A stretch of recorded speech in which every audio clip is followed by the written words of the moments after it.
what we're seeing now is a total freakout on the left following this big immunity decision by the Supreme Court. So I want to unpack that a little bit.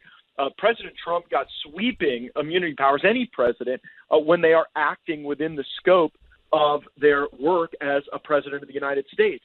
And that has created a basis to throw out the conviction in New York because the prosecutors there were using the president's tweets and his statements as evidence, when in reality that would have been cloaked in immunity and would have been improper to present to the jury. So you could see the New York conviction thrown out.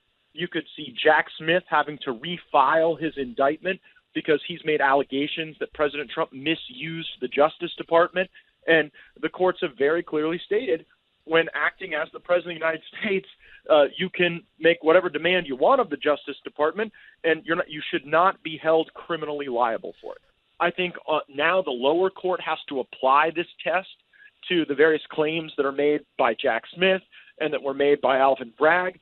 But if we had resolved these issues before the Jack Smith indictment, before the Alvin Bragg trial, then you wouldn't have wasted all this time and really put our country through something that is extra constitutional, what they're trying to do to hinder the presidency.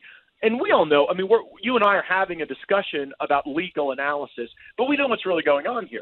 Donald Trump is winning. His lead is expanding. The country has seen that Joe Biden, unfortunately, is a man in grave decline.